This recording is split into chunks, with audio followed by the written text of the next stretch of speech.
Hi there, welcome to the studio. I am joined by Stefan Nelson, the CFO of LeoVegas. Welcome into the studio. Thank you, good to be here. Great to have you. So now that LeoVegas forms part of MGM Resorts, how does that change your day-to-day duties?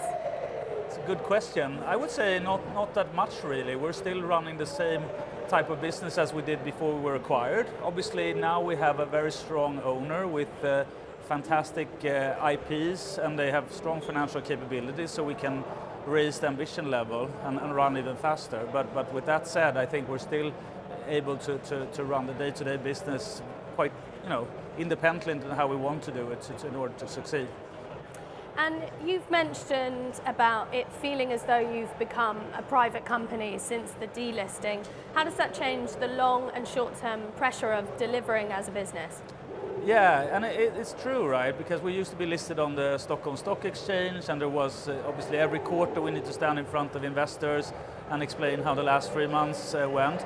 I think these days we can afford ourselves to be much more long-term in how we run our strategy, which I think is extremely helpful for us as a fast-moving business in a very dynamic industry. With that said, we still obviously need to manage the short-term expectations and our own short-term targets in order to kind of put ourselves in position to win long-term. But it is true that you can afford to look much more strategically on things than a few years ago. And with the backing of MGM Resorts, that gives you scale and resources. But how do you maintain LeoVegas's edge? Of course, it's a fast-moving business with a challenger mindset, but do you see any risk at losing that ethos as part of a bigger organization? It could have been if we had the wrong owner, so to speak, but that is definitely not the case here. I think we still have a kind of independent management team, and we're working very closely to the head of MGM Digital, Gary Fritz, who's now also the Chief Commercial Officer of MGM. His background is also in fast-moving digital businesses, so he's very well aware of the need to be agile and run fast. And I think it's very supportive to be able to work closely with a few key stakeholders in order to kind of achieve our goals. So in that sense, I think this has been a perfect marriage, so to speak. Marriage, that's a nice term, isn't it? It is. So of course you run a very different business to the core MGM Resorts operation. How do you manage expectations being a global parent with a business that operates across highly fragmented international markets? Yeah, it is true, right? MGM Resorts they're coming from the land-based side. They literally control half the Las Vegas Strip. And that's their legacy, but what's true also is that their legacy is to be a casino and entertainment business, and so are we. And if you listen to the CEO of MGM Resorts, Bill Hornbuckle, he talks a lot about digital being the big growth engine going forward. So for us it's a huge responsibility, but also a massive opportunity to be managing and responsible for all the MGM's digital operations outside of the US. So I think that with that comes expectations, but also we have supportive owners that have high long-term ambitions, and that's great for us, right? Because we can aim higher. And it feels as though at the moment the online industry is sort of gearing up for a change of the guard as brands grow to challenge the current incumbents amid a backdrop of higher taxes and stricter regulations in legal markets. Where, in your view, is the next phase of growth for the online industry? Yeah, I mean, first of all, I would say that in regulated markets, because you still have unregulated markets, so you have operators operating in without paying taxes, without responsible gaming, but in the space that we're active in, it's never been as complex as it is today. As you mentioned, taxes are higher, there are more and more regulatory restrictions, and that poses a challenge. I think you asked about growth, but to start off with, in order to grow, you need to take market share by having the necessary scale, the necessary technological advantages, and the right experience to run faster and offer a better product than our competitors. Because the way the regulated markets are growing, and we also have a threat from the unregulated, the black market, so to speak, I think that there will not be space for as many operators as in the past, but for the operators that have the right infrastructure, the right talent, the right financial capabilities, there's still huge opportunity to gain market share in regulated markets like the UK or Spain, Italy, the Nordics.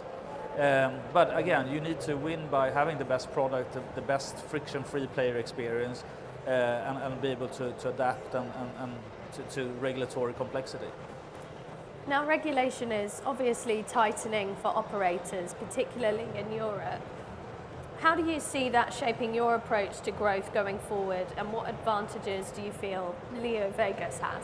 Yeah, I mentioned a bit in the previous question, but I would say that we want to be more distinct in where we focus our capital allocation and our resources. We understand that we can't win everywhere, so we want to focus on the markets where we feel that we have a competitive edge, where we already have a strong brand. We also have a fantastic brand in BetMGM, right? That is, the MGM brand is well known to millions of people around the world as a fantastic entertainment brand. So I think we have the right starting point, but we do believe that we need to focus on markets where, as we say, we have the right to win, where we believe we can take a top 3 or top 5 market position, because there will be less operators in each market. I'm not sure I answered the full question, but I think that's how our mindset is changing versus previously a one-size-fits-all approach, partly to be much more localized and understanding that players in each market have different requirements and preferences. So it's been interesting to see LeoVegas acquire the likes of Push Gaming and the Tipico US platform, bringing technology in-house. Does this give you the foundations to build, or do you see further acquisitions on the horizon? Yeah, I think the acquisitions we made, Push and the Tipico US business, which literally we acquired for getting their sportsbook, shows that we really want to control our own tech destiny, right? So we now can basically, we're quite independent from third-party providers, and that also gives us a competitive advantage versus many other operators. We're obviously always looking out for attractive acquisitions if we find it. It's not easy to find an acquisition that meets all our criteria and also is priced right, it's important to say. But sure, I mean, we have a fantastic infrastructure in place, and if we can find an operator that adds volume, has a strong position in one local market, we're definitely going to look at that. But we're quite picky. Nicely admitted. So, considering corporate development and M&A sits under your remit, how do you assess a potential target? Yeah, I think first of all we want to see what they have that is unique, right? That is, if you call it that, sustainable. We need to understand what the secret sauce is in the business, and that they won't disappear if we acquire them. We obviously want to make sure that the business has an attractive database, and when I say that it is a compliant business, they are not, abusing the players in any way, because that would just mean that we need to shut down quite a lot of the business we acquired. That's kind of a starting point. But what primarily we're looking for is strong positions in one or a couple of markets where the acquisition can either add speed or add some sort of advantage which we can't do ourselves, or we would save time from acquiring it. And last but not least, if we can find a strong management team or founders who wants to continue to run the business, that's extremely interesting, right? Because we're buying people as well. And as the CFO of LeoVegas, a mobile-first gaming operator, what is your vision for the finance function itself, and how do you see your team and its capabilities evolving? Yeah, that's obviously close to heart for me.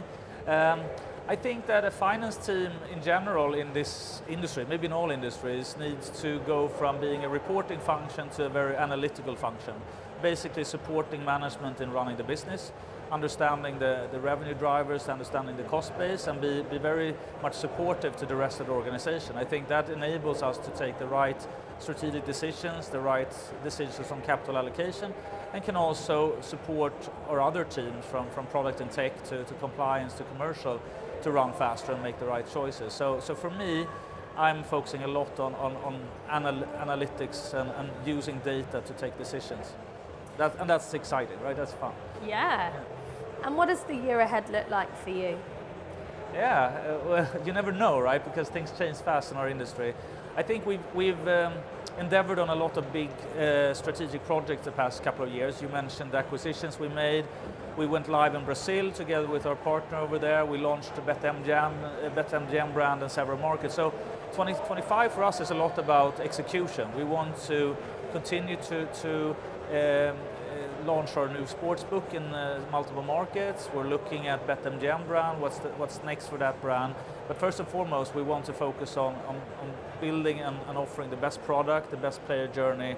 I think that there's a lot to do which will also generate a lot of growth for us. So I think focus from me, from the management team, from all the leaders is kind of execution in 2025.